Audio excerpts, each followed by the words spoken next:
أعوذ بالله من الشيطان الرجيم. بسم الله الرحمن الرحيم.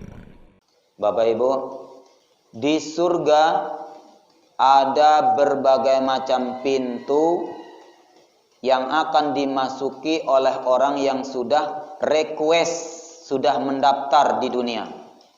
Jadi Bapak Ibu, masuk surga itu harus daftar. Masuk neraka juga harus daftar. Sadar enggak Bapak Ibu bahwa kita ini sekarang sedang antrian mendaftar masuk surga. Orang yang menutup aurat dia berarti mendaftar masuk surga. Karena surga itu hanya akan dimasuki oleh orang yang menutup aurat di dunia. Orang yang membuka aurat berarti dia sedang mendaftar masuk neraka. Orang yang sholat berarti dia sedang mendaftar masuk surga. Karena hanya orang yang sholatlah yang akan dimasukkan ke dalam surga. Dan orang yang tidak sholat, maka dia tidak akan masuk surga. Berarti orang yang tidak sholat kemana daftarnya? Sedang mendaftar ke neraka. Masalah kakum fi saqar, apa yang menyebabkan kamu masuk neraka saqar? Qalu lam nakum minal musallin, dalam surat Al-Mudaththir ayat 42. Mereka menjawab, kami enggak sholat. Maka dia daftar masuk neraka saqar. Jadi kita sadar atau tidak sadar, sebenarnya kita ini sedang request surga.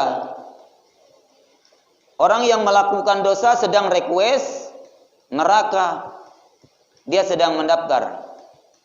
Dan orang yang mendaftar belum tentu semua yang diterima. Sekarang ada pendaftaran PNS apa? CPNS. Udah ujian tuh. Semuanya yang diterima masuk CPNS Bapak Ibu?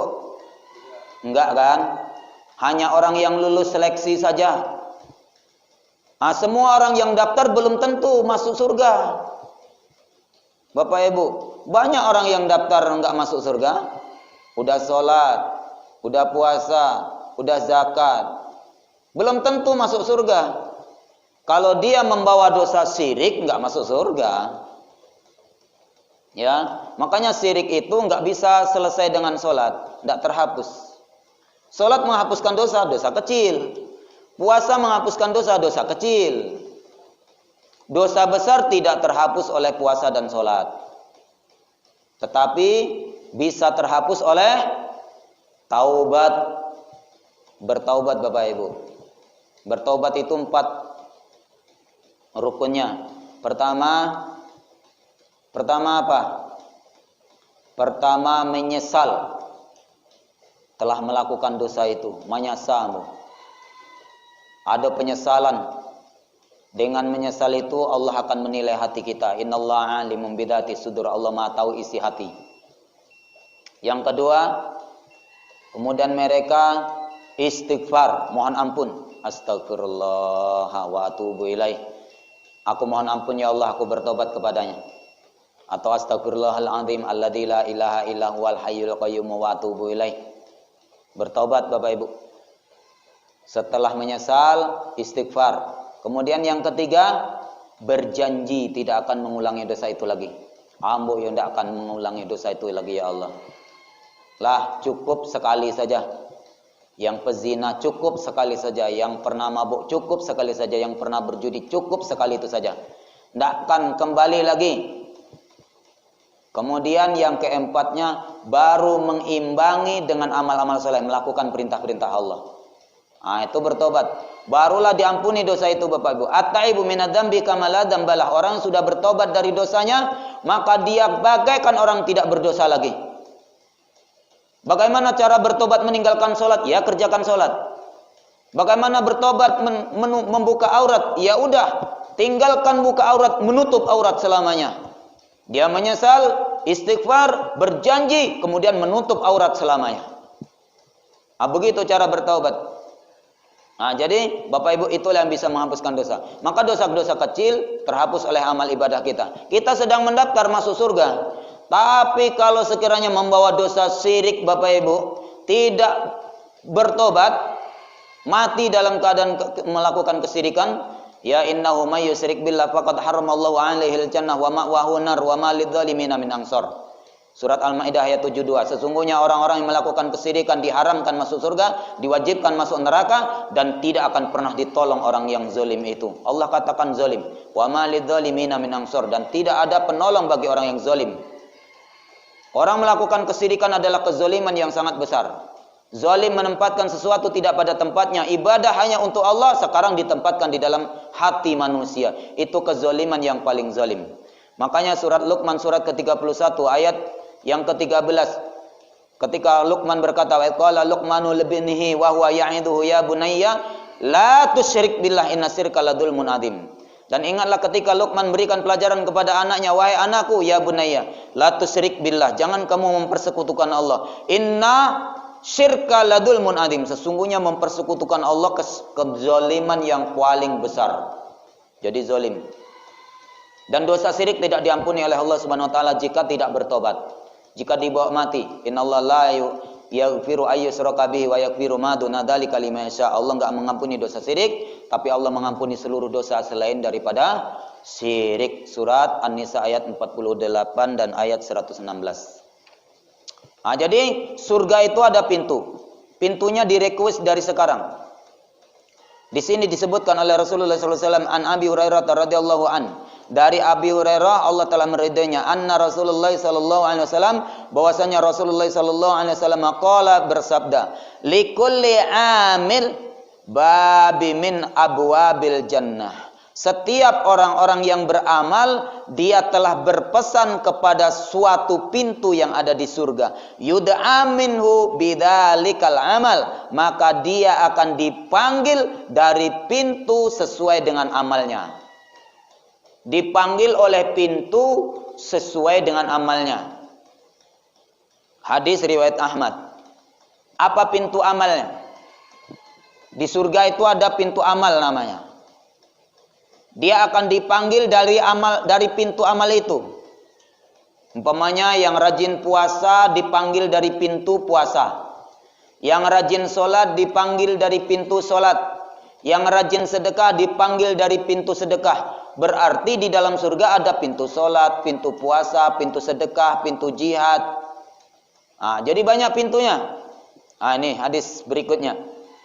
An Abi Hurairah radhiyallahu anhu, dari Abi Hurairah radhiyallahu an, anna Rasulullah sallallahu alaihi wasallam qaal, bahwasanya Rasulullah sallallahu alaihi wasallam telah bersabda, man anfaqa zaujaini fi sabilillah nudiya min abwabil jannah. Siapa yang menginfakkan sepasang harta di jalan Allah, maka dia akan dipanggil dari pintu-pintu surga. Dipanggil dari pintu-pintu surga. Ya abdallah hadza khair, itu pintu surga memanggil, wahai hamba Allah, disinilah ada kebaikan, kesinilah ada kebaikan. Maksudnya surga banyak kenikmatan. A'datu li'ibadiyas salihin ma la 'ainun ra'at wala udhunun sami'at wala khatara 'ala qalbin basar. Aku sediakan berbagai macam kenikmatan di dalam surga. Kenikmatannya di dalam surga. Di dalam surga disediakan untuk hamba-hambaku yang soleh, mala ainun ra'at, yang belum pernah terlihat oleh mata mereka waktu di dunia. Wala udhunun sami'at, belum pernah terdengar oleh telinga mereka waktu di dunia. Wala khatara ala qalbin basar, belum pernah terjangkau di dalam hati mereka ketika di dunia. Hati kita membayangkan surga itu begini ya. Ada pisang, ada pepaya, ada berbagai macam buah-buahan. Wa basyiril ladzina amanu wa 'amilus sholihat, beri kabar gembira kepada orang beriman dan beramal soleh. Ya, annalahum jannatin tajri min tahtihal anhar, bagi mereka akan dimasukkan ke dalam surga yang penuh sungai-sungai mengalir. Kullama ruziqu minha min samaratir rizqa, setiap kali mereka masuk dalam surga diberikan berbagai macam buah-buahan. Ada pisang, ada anggur, ada korma, ada pepaya, ada semangka. Yang pernah sedekah semangka dapat semangka, yang pernah sedekah pisang dapat pisang, yang pernah sedekah kurma dapat kurma. Kullama ruziqu minha min samaratin rizqa, sebagai rizki bagi mereka. Qalu hadzal ladzi ruziqna min qabl. Mereka akan berkata, ini kan rizki yang pernah diberikan kepadaku dulu. Ini pisang nih, seperti pisang yang ada di dunia yang pernah aku rasakan dulu. Min qabl, dari kehidupan sebelum akhirat yaitu dunia. Kok ada pisang ya? Sedekah pisang tentu dapat pisang. Tapi beda. Pisang di sana dengan pisang di sini rasanya beda, bentuknya sama. Bentuknya sama, mereka mengatakannya. Kullama ruziqu minha min samaratir rizqa qalu hadzal ladzi ruziqna min qabl. Ini kan seperti pisang yang pernah aku rasakan di dunia, yang pernah diberikan waktu aku di dunia, min qabl. Wa utubihi mutasabiha, diberikannya kepadaku sama persis. Mutasabiha, sama persis. Kok sama persis ya? Tapi rasanya beda. Karena a'datu li ibadiyas sholihin, aku sediakan kenikmatan di dalam surga untuk hambaku yang soleh. Mala ainan ro'at, sesuatu yang belum pernah terlihat mata. Mala udunan samiat, belum pernah terdengar telinga. Wala khotara ala qalbin basar, yang belum pernah terjangkau oleh hati manusia. Enggak pernah terbayang. Itu kenikmatannya. 1% diberikan di dunia, 99% simpan di surga. Wah, kenikmatan luar biasa tuh besok. Jadi memang sama. Jadi di situ kenikmatannya ada di dalam. Orang tadi itu dipanggil oleh pintu surga. Apa kata surga? Kepada orang-orang yang calon masuk ke dalam surga tadi, ya Abdullah, wahai hamba Allah, hada khair. Ini kesinilah, di sini di dalamnya ada kebaikan. Ada kebaikan. Apa kebaikannya? Berbagai macam kenikmatan amalmu, pahala dari amalmu. Faman kana min ahli sholati du'a min babis sholah. Siapa yang ahli solat akan dipanggil oleh pintu yang bernama babus sholah, pintu solat. Wak rajin solat pak, ahli solat, seumur hidup solat, akan dipanggil dari pintu babus sholah, pintu solat. Wa man kana min ahlil jihad du'a min babil jihad. Siapa yang ahli jihad, maka dia akan dipanggil dari pintu jihad. Itu nama-nama pintu surga. Pintu solat, pintu jihad. Wa man kana min ahli siyami du'iya min babir royan. Siapa yang ahli puasa dipanggil dari pintu namanya ar-royan, babur royan. Untuk puasa nama pintu surganya apa? Ar-royan. Wa man kana min ahli sedekah du'iya min babis sedekah. Dan siapa yang ahli sedekah, rajin sedekah, maka dipanggil dari pintu sedekah. Faqala Abu Bakrin radhiyallahu anhu, maka berkatalah Abu Bakar radhiyallahu an, bi abi anta wa ummi. Artinya ini orang Arab tuh kalau ingin menebus amalan itu digadaikan orang gaeknya. Bi abi anta wa ummi, aku tebus engkau ya Rasulullah dengan bapakku dan ibuku. Digadaikannya bapak ibunya. Ya Rasulullah, wahai Rasulullah, ma'ala man du'iya min tilkal abwabi min darurah. Masih adakah kesulitan bagi orang-orang yang sudah dipanggil dari pintu-pintu itu? Ada ndak darurat, keluhan-keluhan, kesulitan-kesulitan, bencana-bencana lagi bagi orang-orang yang dipanggil dari pintu-pintu amalnya tadi itu? Itu ditanyakan kepada Rasulullah oleh Abu Bakar. Fahal yud'a ahadun min tilkal abwabi kulliha? Apakah kira-kira ada orang-orang yang dipanggil dari seluruh pintu tuh? Dipanggil dari pintu sedekah, dipanggil dari pintu puasa, dipanggil dari pintu jihad. Ada enggak kira-kira orang yang dipanggil dari seluruh pintu surga itu? Qala, Rasulullah sallallahu alaihi wasallam bersabda, "Na'am." Iya, ada. Rasul mengatakannya ada. Ini berita gembira nih. Wa arju an takuna minhum. Dan aku berharap, kata Rasulullah sallallahu alaihi wasallam, engkau adalah salah seorang di antara orang-orang yang dipanggil dari seluruh pintu surga. Mengapa Bapak Ibu?